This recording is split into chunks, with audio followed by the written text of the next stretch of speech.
Assalamualaikum warahmatullahi wabarakatuh. Perkenalkan, nama saya Nur Aida Imran, stambuk 083 2018 0017 dari kelas C1 Ekonomi Kelembagaan. Baiklah, pada kali ini saya akan mendeskripsikan modal sosial berupa kepercayaan, norma, dan jaringan. Modal sosial. Menurut Bourdieu, modal sosial adalah sumber daya yang dimiliki oleh seseorang ataupun sekelompok orang dengan memanfaatkan jaringan atau hubungan yang terinstitusionalisasi dan ada hubungan saling mengakui antar anggotanya. Ia juga berpendapat bahwa jaringan sosial tidak bersifat alami atau natural given, namun dibentuk melalui strategi-strategi investasi yang berorientasi kepada kelembagaan, hubungan-hubungan kelompok yang dapat digunakan sebagai sumber untuk memetik keuntungan. Teori modal sosial menarik perhatian pada saat Goleman melengkapi kajian Bourdieu. Saat itu ia melihat modal sosial lebih kepada fungsinya. Menurutnya, modal sosial mencakup dua hal, yakni: 1. Modal sosial mencakup aspek tertentu dari struktur sosial. Yang kedua, modal sosial memfasilitasi pelaku atau aktor yang bertindak dalam struktur tersebut. Ia juga mengembangkan pemahaman modal sosial yang meliputi asosiasi atau hubungan vertikal dan horizontal. Asosiasi vertikal dapat ditandai dengan adanya hubungan yang bersifat hierarkis dan pembagian kekuasaan yang tidak seimbang antara anggota masyarakat, sedangkan asosiasi horizontal di mana pembagian kekuasaan lebih merata. Albert Putnam merupakan salah satu tokoh yang banyak berkontribusi dalam pengenalan konsep modal sosial. Ia menjabarkan modal sosial sebagai piranti asosiasi antar manusia yang bersifat horizontal yang mencakup jaringan dan norma bersama yang berdampak pada produktivitas suatu masyarakat. Melalui pemaknaannya, ia melihat modal sosial itu meliputi hubungan sosial, norma sosial, dan kepercayaan. Terdapat 4 perspektif yang tumbuh dalam modal sosial, yaitu: 1. Aliran informasi yang menjelaskan bahwa adanya aliran informasi dapat membantu seorang individu dalam menekan biaya transaksi untuk melakukan kegiatan ekonomi. 2. Pengaruh yang sebagaimana dijelaskan bahwa ikatan sosial bisa memengaruhi pelaku atau agen. Yang ketiga, kepercayaan sosial dijelaskan bahwa ikatan sosial mungkin diberikan oleh organisasi atau pelakunya sebagai sertifikasi kepercayaan sosial seseorang atau individu. Yang keempat, penguatan kembali. Perspektif ini memiliki pandangan bahwa hubungan sosial diekspektasikan dapat memperkuat kembali identitas dan pengakuan. Dalam hal ini, pengakuan kembali dipercayai sangat esensial bagi pemeliharaan kesehatan mental dan pembagian sumber daya. Terdapat 4 kontroversi yang tumbuh akibat banyaknya ketidaksepakatan menyangkut modal sosial. 1. Perdebatan antara modal sosial, aset kolektif, atau individu. 2. Perdebatan yang memandang modal sosial sebagai closure atau glossary, atau jaringan terbuka dalam suatu jaringan atau relasi sosial. 3. Kontroversi yang dipicu oleh pandangan Goleman yang menyatakan bahwa modal sosial merupakan sumber daya struktur sosial yang menghasilkan keuntungan bagi individu dalam sebuah tindakan spesifik. 4. Kontroversi mengenai pengukuran. Pengukuran yang dimaksud dalam isu ini adalah apakah modal sosial bisa disepadankan dengan modal ekonomi, fisik, dan manusia, sehingga bisa dikuantifikasikan ke dalam bidang ilmu sosial. Selama ini, konsep modal sosial memang didominasi dengan cara pandang yang terlalu positif, di mana modal sosial dianggap dapat selalu memberikan manfaat bagi kemaslahatan bersama. Padahal, modal sosial juga dapat menimbulkan implikasi negatif. Joran Ben Porat atau Goleman pada tahun 1988 sampai 96 mengembangkan suatu konsep yang ia sebut dengan F-connection, di mana koneksi F tersebut terdiri dari family atau keluarga, friend atau teman, dan firms atau perusahaan Jika dikembangkan, konsep ini memiliki pemikiran bahwa sesungguhnya ada relasi seperti keluarga atau pertemanan dapat menjadi manfaat bagi seseorang untuk mendapatkan pekerjaan atau karir. Selain itu, secara mendetail keempat implikasi negatif tadi dapat dijabarkan sebagai berikut. Pertama, adanya ikatan sosial yang terlalu kuat dapat membuat pihak luar memiliki akses yang terbatas dan peluangnya tidak sama atau bahkan lebih kecil dengan pihak dalam yang lain. Yang kedua, adanya kemungkinan bahwa dalam suatu kelompok ada beberapa individu yang berpotensi untuk mengganjal individu lain karena kepemilikan akses mereka. Misalnya dalam hal ini akses tersebut berupa informasi.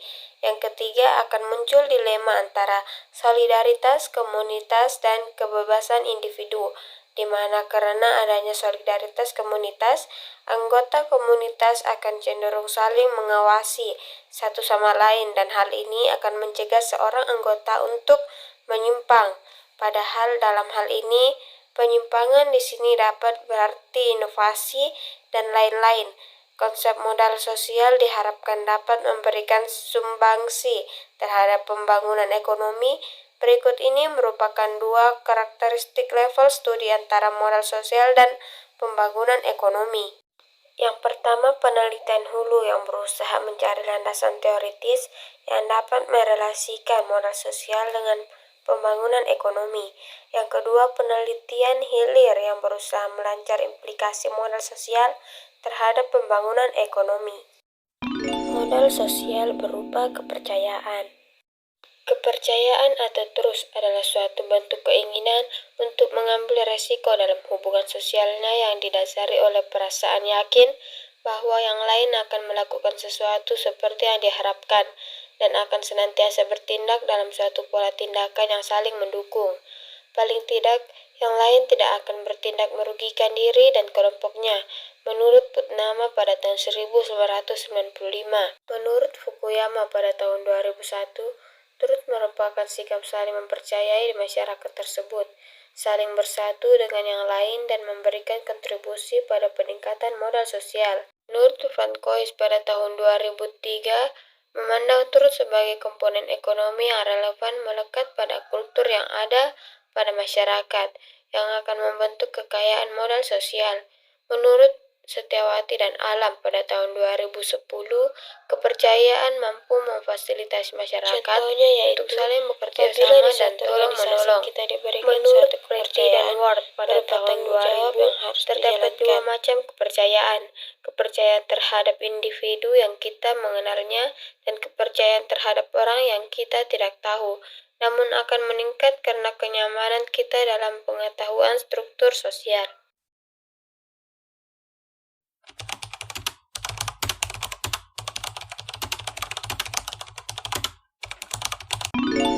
Modal sosial berupa norma. Norma adalah sekumpulan aturan yang diharapkan dipatuhi dan diikuti oleh anggota masyarakat pada suatu entitas sosial tertentu. Menurut Hasbullah pada tahun 2006, aturan-aturan kolektif tersebut biasanya tidak tertulis tapi dipahami oleh setiap anggota masyarakat dan menentukan pola tingkah laku yang diharapkan dalam konteks hubungan sosial. Menurut Fukuyama pada tahun 2000, norma merupakan bagian dari modal sosial yang terbentuknya tidak diciptakan oleh birokrat atau pemerintah. Norma terbentuk melalui tradisi, sejarah, tokoh karismatik yang membangun sesuatu tata cara perilaku seseorang atau sesuatu kelompok masyarakat. Di dalamnya kemudian akan timbul modal sosial secara spontan dalam kerangka menentukan tata aturan yang dapat mengatur kepentingan pribadi dan kepentingan kelompok. Menurut Liu et. Menurut Al pada tahun 2014, tingkah laku modal sosial penduduk secara langsung digambarkan melalui norma, nilai, dan aturan yang berlaku dalam masyarakat tersebut.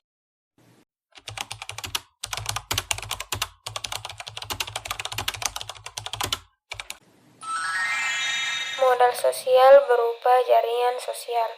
Aspek ketiga dalam modal sosial adalah jaringan. Menurut J. Mawardi pada tahun 2007, Modal sosial tidak dibangun hanya oleh satu individu, melainkan terletak pada kecenderungan yang tumbuh dalam suatu kelompok untuk bersosialisasi sebagai bagian penting dari nilai-nilai yang melekat. Jaringan hubungan sosial biasanya akan diwarnai oleh suatu tipologis khas sejalan dengan karakteristik dan orientasi kelompok. Pada kelompok sosial, biasanya terbentuk secara tradisional atas dasar kesamaan garis turun-temurun dan kesamaan kepercayaan pada dimensi kebutuhan, cenderung memiliki kohesif tinggi, tetapi rentang jaringan maupun terus yang terbangun sangat sempit. Sebaliknya, pada kelompok yang dibangun atas dasar kesamaan orientasi dan tujuan serta dengan ciri pengelolaan organisasi yang lebih modern, akan memiliki tingkat partisipasi anggota yang lebih baik dan memiliki ranting jaringan yang lebih luas. Pada tipologi kelompok yang disebut terakhir akan lebih banyak menghadirkan dampak positif bagi kelompok maupun kontribusinya pada pembangunan masyarakat secara luas. Menurut Hasbullah pada tahun 2006, Tinsley dan Lynch pada tahun 2001 menyatakan bahwa kekuatan jaringan tergantung dari sudut apa jaringan tersebut, yaitu pertimbangan asal dan berada pada tingkat mana jaringan tersebut. Jaringan masyarakat paling kuat dan paling tebal pada tingkat tujuan dan berlanjut menjadi lemah ketika melihat pada tingkat daerah, nasional, dan internasional. Menurut Tridiko pada tahun 2013, jaringan dan koneksi baik dibangun pada grup kecil dan suku dominan di Rusia. Menurut Phil, dalam Tridiko pada tahun 2013, jaringan dan koneksi memiliki sisi gelap, yaitu ketika dibawa pada lingkungan untuk hal-hal yang tidak terlihat dalam menjelaskan modal sosial. Contohnya yaitu meminta bantuan teman untuk memasarkan produk terbaru yang kita ciptakan agar dikenal secara meluas di lingkungan masyarakat. Sekian dan terima kasih. Wassalamualaikum warahmatullahi wabarakatuh.